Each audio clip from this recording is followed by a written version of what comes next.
be a perfect backdrop to talk about our favorite communicable disease, COVID, because we now have a situation brewing in China that is getting very sketchy very fast. The Chinese, in reaction to the late November, early December protests that eventually involved millions of people, have decided to start loosening their regulations on social control that are COVID-related, and it's leading to a fast outbreak that is going to be very difficult to put numbers on, much less policy. The Chinese have discontinued their use of their social monitoring app for COVID, which a lot of people thought it was never going to go away because it was great for social control, but they've got other methods for doing it, so I was never really overly concerned there. If you got mild symptoms, you can recover from home rather than having to go to a quarantine clinic, and the quarantine clinics are about what you would expect from a government institution where people don't have a choice where they can go. They were basically prisons that had a modicum of medical assistance, and they were not particularly hygienic, and a lot of people got co-infections that came from their times there. There's also room now for provincial and local governments to set and lessen restrictions of their own for the first times. And we are seeing a general mobilization of the health system across the Chinese system to deal with the anticipated surge in cases. And it's wildly, wildly insufficient. What we're seeing there is something going down that is very similar to what the United States went through back when we had our Omicron outbreak in January and February of 2022. Anyway, lots of businesses are closed. A lot of the testing facilities are closed because they can't find enough workers who are not infected to do the tests in the first place. So China's data has always been sketchy at best, and now in many cases they're not even attempting to generate it. We're also seeing significant shortages of common pharmacy items and drugs and anything you'd use to treat flu-like symptoms. The scale of what's coming is kind of difficult to wrap your mind around. So the United States has 330 million people, and one of the common criticisms of the American healthcare system, which is accurate, is that our healthcare system is awful at actually keeping people healthy, but it's excellent at providing critical care. The Chinese system is not good at keeping people healthy either, and it sucks at providing critical care. And in the case of the United States, with our 330 million people, we still lost over 1 million citizens over the 3 years of the epidemic to date. Now, the Chinese deaths to this point have been a rounding error because the Chinese have succeeded in keeping the general population away from the virus, and they, deserve some kudos for that. But the Chinese population is not nearly as healthy as the American population, if you can imagine that. On average, the population is older, has been for about a decade, and if some new data revisions that they're working on prove true, probably closer to 2. And in relative terms, more Chinese are diabetic than Americans, and that is generally proven to be like the #1 comorbidity factor when you're looking at COVID. And all of a sudden, this is all going down at once. I think that the best way to think about this is if you think about the American COVID experience through 2020, 2021, and 2022, things came in phases. We were first exposed to the original virus, and then we had Alpha, and then we had Delta, and then we had Omicron. And about the time that Alpha was popping up, we were getting mass vaccination in play with mRNA vaccines that proved to be wildly effective. And so we had our initial death wave, and then we had our vaccination, and then we had the Delta death wave, and then we had this mass infection with Omicron at the beginning of this year. So pretty much everyone in the United States has now been exposed to at least one of the strains, most of us 2 or more.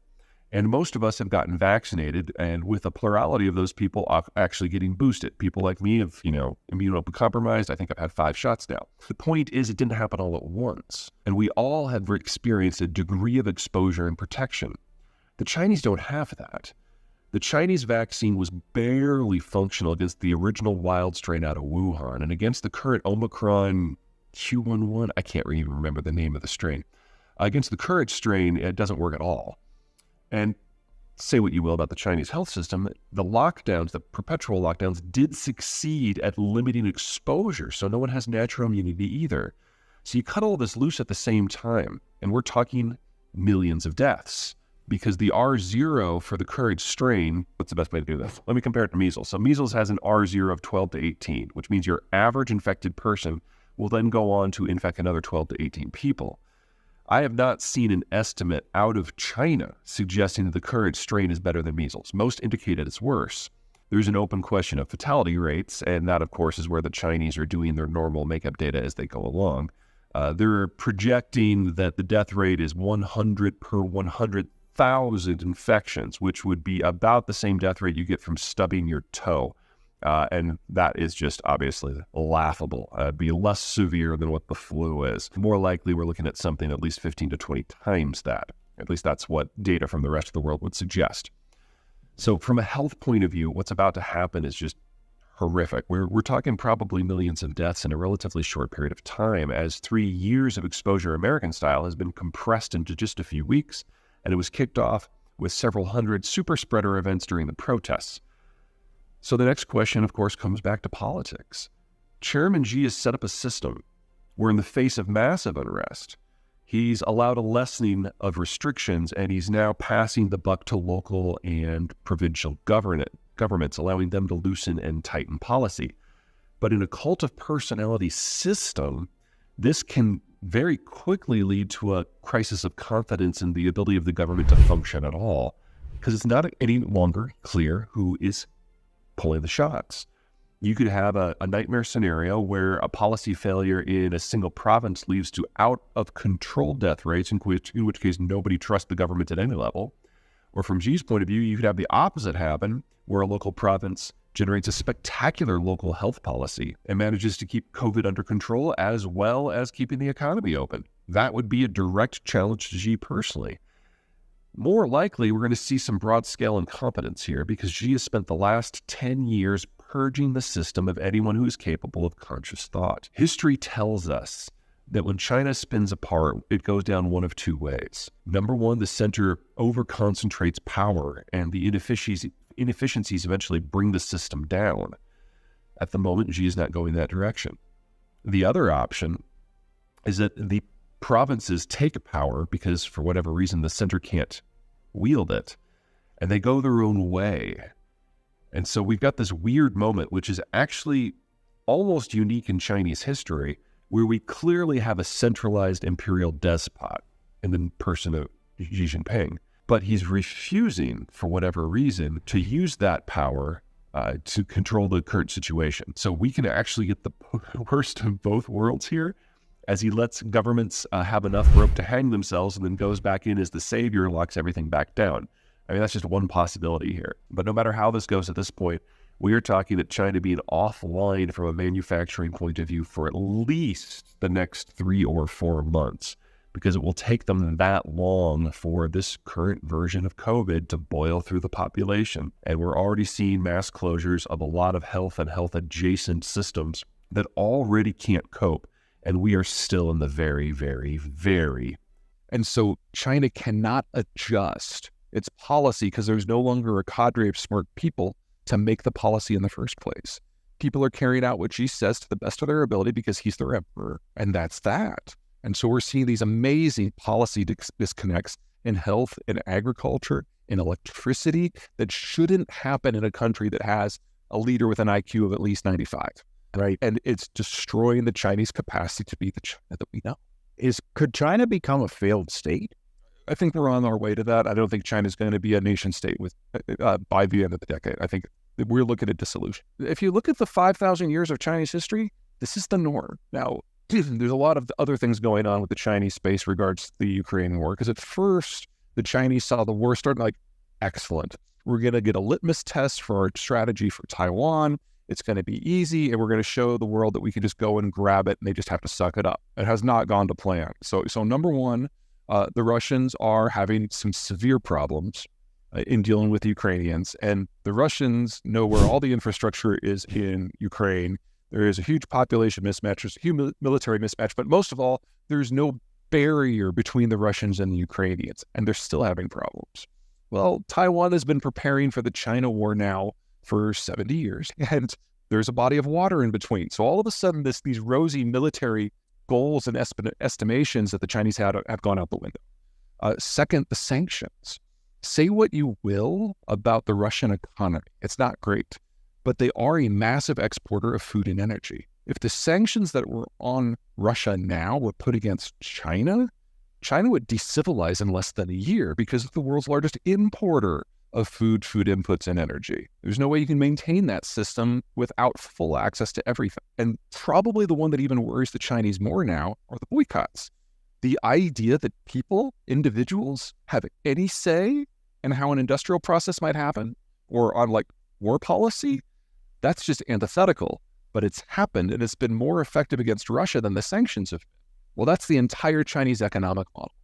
So the Chinese now know that what they've been preparing for 50 years, they've been preparing for the wrong thing. And since Xi has gutted the intelligentsia, they no longer have the personnel to come up with another plan. So they're just slamming their heads into the wall over and over and over until their skull cracks. And that's what we're seeing in places like Shanghai. You predicted that Alberta would be stymied on all fronts, including Alberta's frustration with Canadian federalism. Would you care to elaborate on how you see that as today from your 30,000-foot perspective or 12,000? Of course. So every single province in Canada is more economically integrated with the United States than it is with their fellow provinces in Canada. So there's always going to be this economic pull to do things a little bit differently in Canada versus any other country in the world. Canada really is unique in that way. For Alberta specifically, the energy exports and the export taxes and production taxes on those exports, that is the single most important factor in what allows Canada to function in its current environment. If something happened to the oil income, the Canadian state would have a hard time providing for its citizens with its current budgetary outlays. When I wrote the first book 8 years ago, I called it the Alberta question, and that the Albertans were going to very seriously discuss secession because that was the cleanest way to fix it. I didn't mean to say that it was an easy decision, but when it comes to finance and tax and inflation and labor, it would have fixed all of the problems. What's happened in the last 8 years since is, to be perfectly blunt, the Albertans have been pretty Canadian about it, pretty polite about it. And so there have been discussions and there have been complaints and there have been arguments and charges, but it has never risen to the point that a full independence referendum was ever, in my opinion, seriously considered. And as Albertan energy as a component of North American energy has relatively shrunk as shale has become more and more important in the United States, the interest on the American side for even paying attention to that discussion has dropped. We may be entering a new period, though. With the loss of Russian crude and the upending of global energy, the crude blend mismatch between Canada, or between Alberta and the United States is so different, and it would be so beneficial for American refineries that all of a sudden it's coming back on the agenda really quick. So we're going to find out in the next 3 or 4 years just how much Alberta really is upset with its situation. Because in the next 3 to 4 years, the vast majority of the Canadian baby boomer cadre will have moved into mass retirement, and the state outlays that Ottawa has to do are going to be huge compared to what they have been, but the income hasn't changed. And so the income has to come from somewhere, and that somewhere is Alberta. The tax pressure you guys are used to is nothing compared to what's